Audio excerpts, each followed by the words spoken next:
7th day of the 8th month in 2025. It just happens to be, as I like to call it, a truly terrific Thursday. Have I introduced myself yet? Well, if I have, here goes another time. Sam Oracle Chinedu. Our conversation for now, usually our 4 o'clock conversations are reserved for what is the hottest. And we woke up to find what I would call a document, a letter. I got so many different versions of it sent to me by journalists who are in my contact list. Also because I've had conversations around the elections and the things happening in River State. And so, naturally, we are all persons of interest. But a lawyer has reacted to a viral letter indicating that President Tinubu has modified the powers of the sole administrator of River State in the conduct of local government council elections. In the modified gazette, President Tinubu also altered the powers of the sole administrator for the prompt determination of petitions and litigations arising and the likes in the emergency area. The Federal Republic of Nigeria official gazette with number 125 and dated 22nd July 2025 also suspended Section 2, Subsection 2 of the River State Independent Electoral Commission Law, number 2 of 2018, which covers the appointment of the chairman and members of the River State Independent Electoral Commission, RSIEC. The document also granted the power to appoint and swear in chairman and members of the River State Independent Electoral Commission on the sole administrator. Speaking on this, the Port Harcourt-based lawyer said the amendment of the RSIEC law is a duty of the National Assembly and not the President. It's the National Assembly that would have done so. It's not for the President to unilaterally do so. You know, if the Gazette, as it's seen, if it is indeed true, what it means is that you also usurping the legislative functions of the National Assembly that we are supposed to be making law for the state under the state of emergency. Because if not for the state of emergency, if there was a need to amend the RSIEC law, it's the River State House of Assembly that would have done so. And that is highly unlawful. Dr. Allen Wokoma also faulted the whole process of local government election.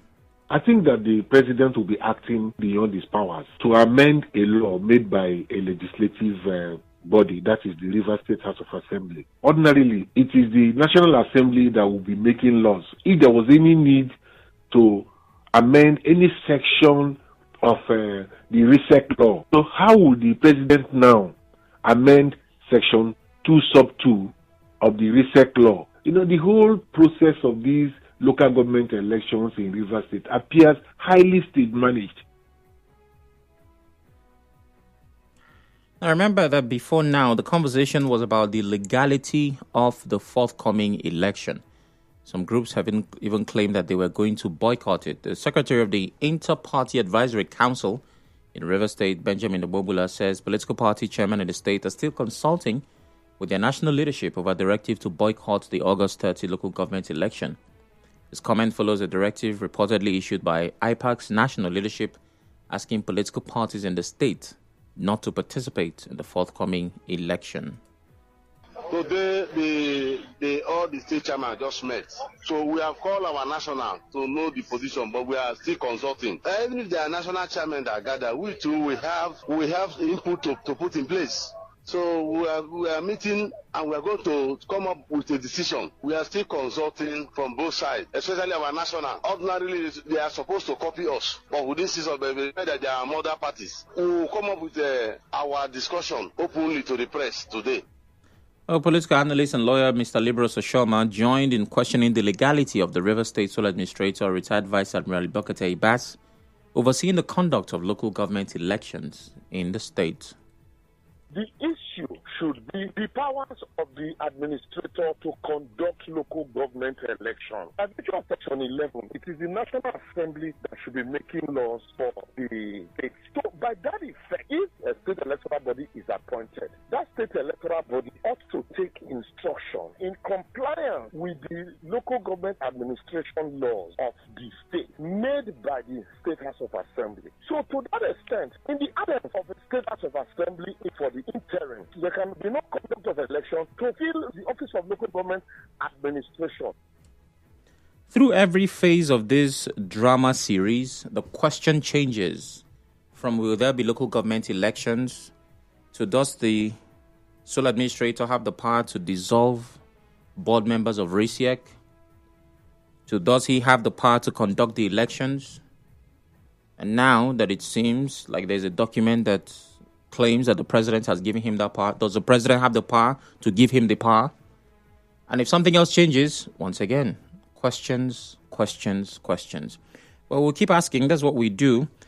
But once again, before I introduce my guests to get clarity on this, what President Tinubu has done, has reflected in the Federal Republic of Nigeria official gazette, is to legally redefine the scope of authority held by the sole administrator he appointed to oversee River State under emergency rule. In layman terms, it's like shifting the goalpost.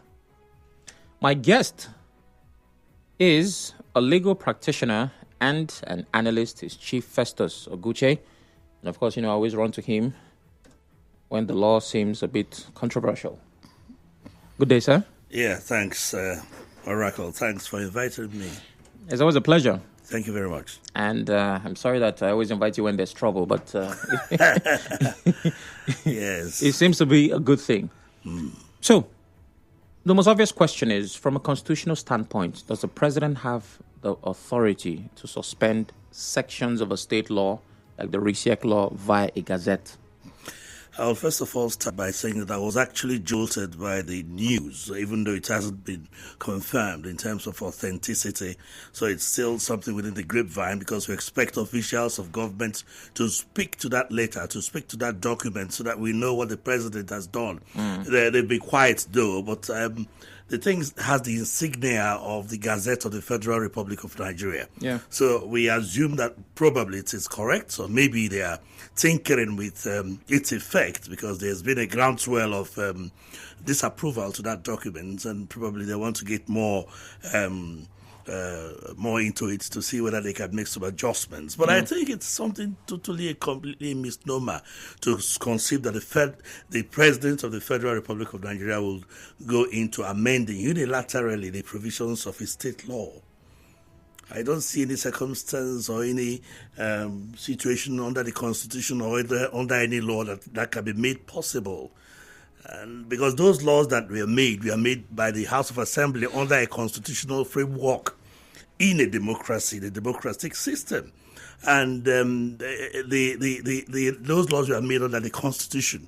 So they are also part of the Constitution. So it's just acting the same thing as saying that the president has amended provisions of a Constitution. How can that be? So I'm trying to think out with the idea of the possibility of that type of thing, though we've been seeing a lot of bizarre times recently, particularly in River State, concerning the constitutional framework, the democratic practice that is being done here, the rule of the sole administrator and all that. And I'm so just surprised that lovers of democracy and the judiciary will allow this state of affairs to linger up till this moment. I would say that the democracy is not being adequately protected by the arms that are supposed to protect it, by the institutions of governance, by civil society groups, as to allow a state of affairs. I even thought and expected that a few months or a few weeks after this sole administrator had been installed here as the alpha and omega of the state, one court just to give an order and send him packing. And that's how it's supposed to be. Because we are living in times that are somewhat bizarre and it's not totally acceptable. So if the president will try to test the waters and go further to annul unilaterally the law of the House of Assembly of his state, duly enacted and established under the provisions of the Constitution, Section 7 of the Constitution, then I think that is taking it too far. Okay. Now, when lots of people talk about the peculiarity of our reality in River State, the statement, but we are in a state of emergency, finds its way into the conversation. So while it is a misnomer, as you have stated, does the state of emergency validate it in any way? The fact that these are not normal times? State of emergency has to do with insecurity, threat to lives and property. It's a normal thing, even in a democracy, that state of emergency could be imposed in circumstances that are deserving of it. But then you don't draw the line and allow it to linger into areas that has to do with purely with governance. Let's take it that the president has installed a sole administrator, which the Constitution does not give him under whatever guise, even though under the guise of a state of emergency, but is there. And situation has arisen for the conduct of local government elections. Will you conduct the local government elections under the umbrella of an illegality? It is not possible. The sole administrator cannot conduct local government elections or have local government elections conducted under his banner. It is not done that way. The duly elected governor of the state must be in office, because everything concerning the elective process, the democratic process, the constitutional process rests on his shoulders. So we had a situation where probably people make reference to what Obasanjo did and putting the sole administrator in place of the elected governors and all that. But must we continue to do things the wrong way? It is never done. And I think it's only in Nigeria that you find this kind of situation, except in the one I referred to earlier Slobodan Milosevic in Kosovo and the rest of the things he did, which got him into the arms of the International Criminal Tribunal. But then, even within the ambit of a state of emergency, if you have to define it within that carapace, and there's need for the conduct of local government elections or any democratic process, does not lie on the shoulders of the sole administrator or whoever is appointed by the president to so do, because it doesn't fall within the forte of a state of emergency. For the sole administrator, I think, in spite of the fact that he had been made the sole authority for the running of the state of affairs here in Rivers State, his area of focus should be narrow, rather constricted to restoring peace and security, not to go into the full force arena of governance, of administration, of disbursement of funds. It's getting somehow not funny at all. The president and I was so disturbed the other time when I heard that he found his way to the Federal Executive Council to sit. And I'm saying, so his colleagues would not tell him that, my brother, this is not the place for you. He came by extraordinary powers, which are beyond the people. But in spite of what he had done or what had happened, the legitimacy of the people, the sovereignty cannot be taken away under the Constitution, unless you have to give this Constitution a different banner, a different nomenclature altogether. For as far as I understand, the popular sovereignty of the people, the legitimacy of the people, cannot in any way be circumvented. All right. We have a break coming up. As you would imagine, there are lots of questions to follow up the ones I've asked already. And after that, you get to be a part of the conversation. Stay with us.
Welcome back to Hard Facts. This is Hard Facts.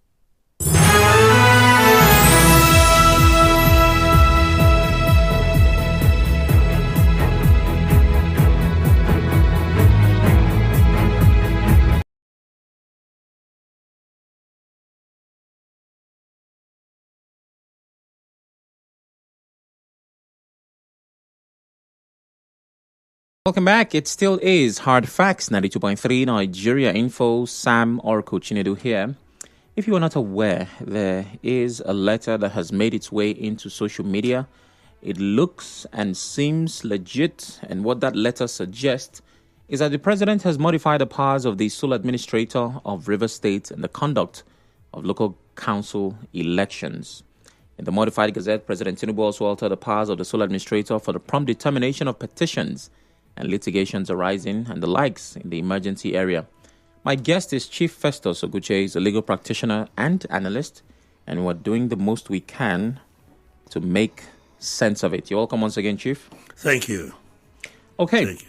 So you say it is a misnomer. I say, what of the state of emergency? You say it does not matter. Now, I assure you, Chief Oguche, that if you can summon the patience and listen to proponents of the state of emergency, there are certain things they try to say to validate the existence and possibly the extension of it. Yes, the president said 6 months. Those who say it's not supposed to be say that the situation that warrants a state of emergency does not exist in the state. But, of course, as always, there are people for and against. But let's look at the Gazette itself. Away from what it offers this time by way of modification, which is empowering the sole administrator even further. But can a Gazette be modified on any grounds? That when the emergency rule was declared, this were what the provisions were, and then later on, the president says, okay, we need to extend it. Constitutionally, is that allowed? A Gazette is not law, though it can be taken as the platform for enlightenment and communication of subsidiary legislations, Okay. subsidiary law, which is inferior to the substantive law. The law that the Gazette seeks to modify, whatever modify means, whether it pertains to amendments, I cannot tell. That particular law is the law of the House of Assembly of a state. And that law was making pursuant to Section 7 of the Constitution for a democratically elected local government council, its existence and its administration subject to the powers of the House of Assembly to make laws for it. So it's a provision under the Constitution. No matter what you want to qualify the Gazette, can a Gazette amend, modify, substitute, supplant, or do anything in any way to the provisions of a Constitution? It is as bizarre as that, and I wouldn't say that this is just mere aberration. It's a direct affront on the provisions of the Constitution. For anybody to reason that you can come by way of a Gazette, a publication of the Federal Republic of Nigeria, to amend a law that exists under the provisions of the Constitution. I think the presidency is taking itself beyond the bounds of these powers. It has already gone beyond the bounds, and now it is becoming something that you cannot even define. An overreach. Total overreach, that's the appropriate word. Because to the extent that I understand the law, it is not that this Constitution is subject to anybody. It's not subject to the Constitution. It's not subject to the president. It's not subject even to itself. It's not subject to the National Assembly. And that's why I have a wholesome, difficult amendment process. It's a sacred instrument. And I find it difficult to reconcile myself with the fact that the president of the Federal Republic of Nigeria could impute into the Constitution, interpolate or extrapolate into its provisions things that are not there, like the removal of elected representatives, the elected executive, the House of Assembly of a state, the imposition of a sole administrator, because that tantamounts to undermining the sovereignty of the people, their rights to representation, democracy itself, constitutionalism, the rule of law, due process of the law, supremacy of the Constitution. Okay. Now, Chief, Your response is in reaction to what the Gazette is attempting, right? Yes, yes. But let's move away from the information we have. Can a Gazette be modified on any ground, regardless of what the endpoint is? No. It cannot. It cannot be modified. You come up with another Gazette, another publication. Okay. That publication will now be able to supplant the other one. Okay. You don't modify Gazette. You don't amend it. You don't want to say how you can. You supplant it. You in that particular Gazette, you put it straightforwardly that this Gazette supersedes or overtakes, overrides the former one in this area, not to modify. That's why I still begin to wonder if the Office of the Attorney General of the Federation is advising the President appropriately, because these are things that lawyers who are for the federal government, the Attorney General's office, should be able to advise and show him the way in the direction of the appropriate manner to go about such things, and not to do things arbitrarily as to upturn our democratic essence. It is not proper at all. It's a threat to democracy as far as I'm concerned. All right. So the provisions of what we saw yesterday, just to round it off, there are 4 major things there. It's modification of powers in conducting local government elections. Yes. The president modified how the sole administrator can manage the elections. Alterations of powers in handling petitions and litigations. Can you imagine? This means the way disputes, especially electoral ones, are managed within the emergency area. Suspension of Section 2, Sub 2 of RSIEC law. The appointment of chairmen and commissioners. Is this what you can put into a gazette? The section originally gave... Are we serious here, really? The section originally gave the governor of Rivers State the power to appoint RSIEC chairman and members subject to approval by State House of Assembly. But under the emergency rule, since both the governor and State Assembly have been suspended, the provision is no longer operational. And new power now to sole administrator to now appoint those officials. So those are the 4 things covered in the document that we have found. And are we now to take it that anybody can do anything under emergency rule, that the president can make law and step into the shoes of the legislature to usurp their functions? Do we now take it that the president will be... What does Baron Montesquieu say about the theory of separation of powers? What you have just read to me is the subsuming of every authority and power within a state structure, or rather within the federal structure, into the presidency. And we should be very careful that this thing does not translate into precedence, because a lot of things are happening, and political character and political culture is not something you develop overnight. We are used to the preservation of the democratic essence in whatever name, even in a state of war, no matter the circumstance for the imposition of a state of emergency. But here we are sitting directly before our eyes and see the usurpation of this authority, the abrogation of democratic principles, and people are just looking at it as if nothing happened, particularly the members of the judiciary, because I expected proaction from that direction to the effect that the Constitution must at all times be preserved. The authority it evokes, the sanctity, the sacredness of its provisions. Well, in fairness to members of the judiciary, lawyers have spoken. Just before we started, I played the reaction of a lawyer, and I'm sure that there are legal practitioners across the country who are speaking across different media platforms as well. But it is... What happens to the case of the 12 governors who went to the Supreme Court? Still in court. Still in court. I think that the matter has not been heard by the Supreme Court? Yes, I think it should be October, if I'm not mistaken. Then what fairness do you give to the Supreme Court for such delay? It's a matter that should be heard with an energetic dispatch, as far as I'm concerned. Chief Oguche, you know how your... I can't use the word industry, but your sector works, right? That's why we are vehemently talking about reforms. We know how the judiciary works. Reforms. The judiciary should work in tandem with justice. Justice delayed is justice denied. For almost how many months now, this illegality has been going on in Rivers State. And it's not... The judiciary cannot fold its arms in the face of this type of heresy, constitutional heresy. If you permit me. I'm not saying that they have failed, but a whole lot of things go wrong. And the institutions concerned, that's why we're talking about strengthening the institutions of democracy. The institution concerned should rise up to the occasion to correct this kind of anomaly At the end of the day, the political class, the political elites will lead this country to the doldrums. And nobody's going to say anything about it. And now we have a president trying to amend the provisions of the Constitution. A law made under Section 7 of the Constitution for the running of the local government system. We have the judgment of the Supreme Court on local governments. In the face of that, this type of thing is going, well, they have not officially spoken to the document. So yes, they have not. We take it that probably what you are saying, we are just making conjectural analysis of it all. Very possible. I hope that's what this ends up being, that we just use all this time to speak English in the studio. Yes. And there's nothing to worry about. No, nothing yet. I don't think that kind of document will issue from the presidency. I think we have to await the formal endorsement of that document, that we can now appropriately react. I don't think so. Yeah, but the reaction so far has been quite a reaction.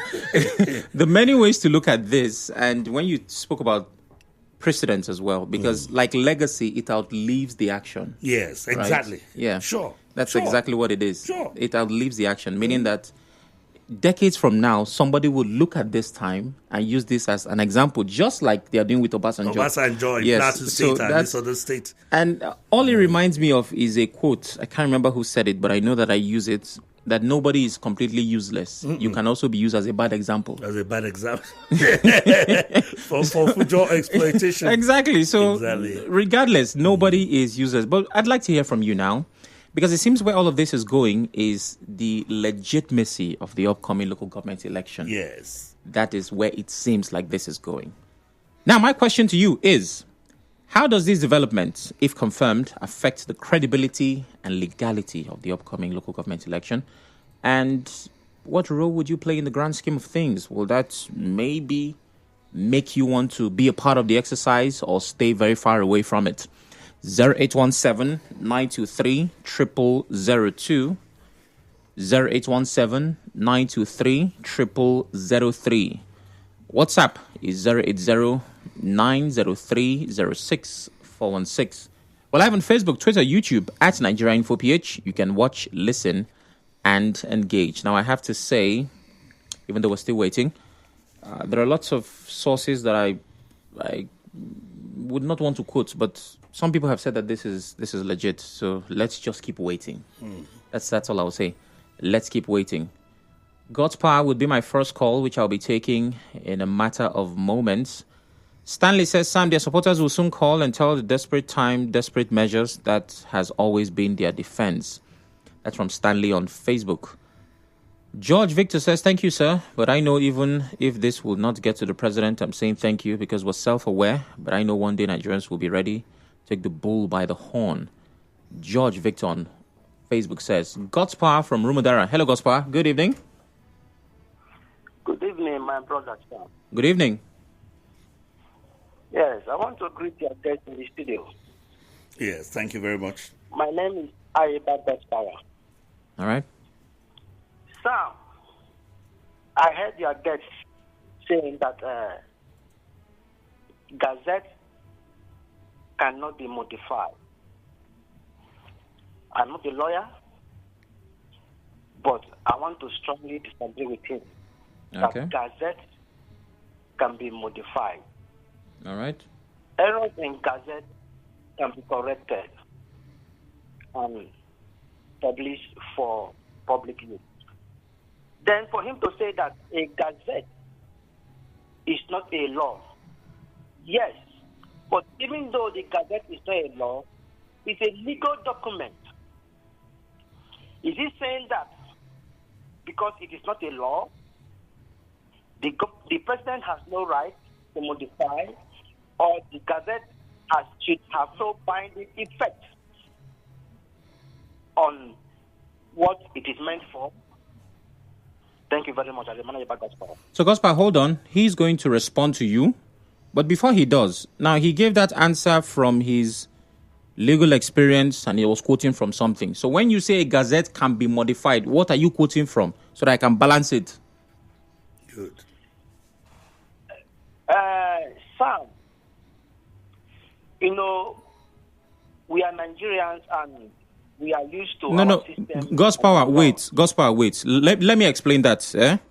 If a pastor tells me that Jesus died and rose up from the grave and opens the Bible and shows me in the Bible, and you say Jesus did not die, you have to show me from somewhere. That's what I'm trying to establish so that he can respond.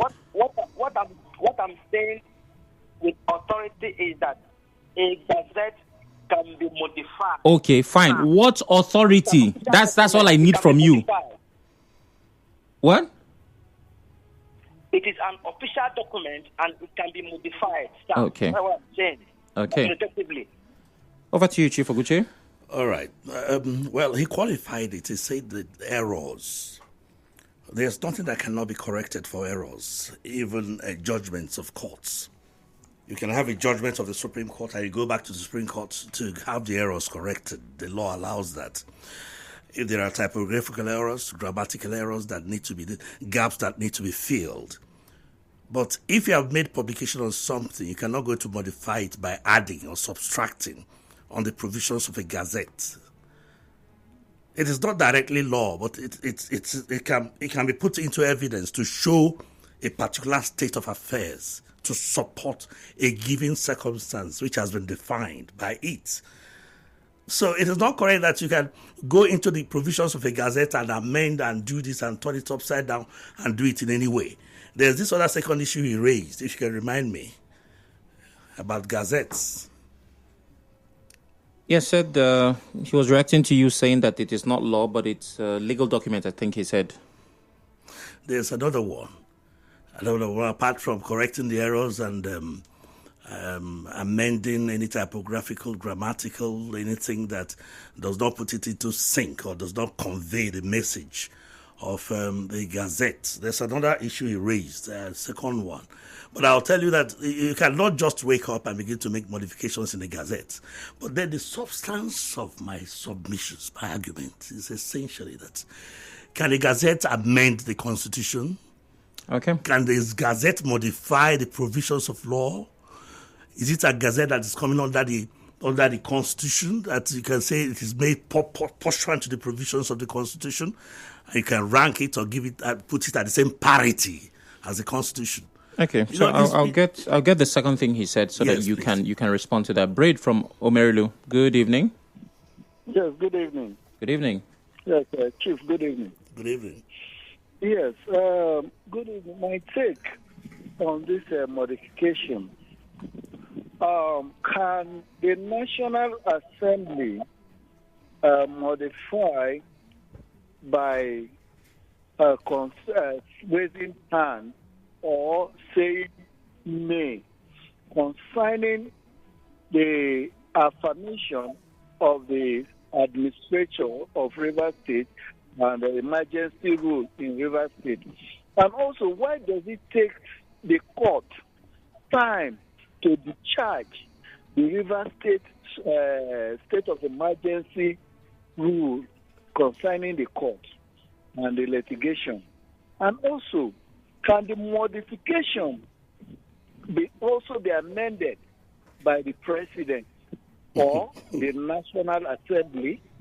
That's my take. Thank you. All right, thank you, Braid. We'll hold that down. Is it Ken from Ubimini? Very quickly, please. Good evening once more. Good evening. Good evening. And greetings to your guest. Okay. If I may ask, does our constitution work? Hello? Okay, yes, it does. It does, yes. Then, if it does, I believe that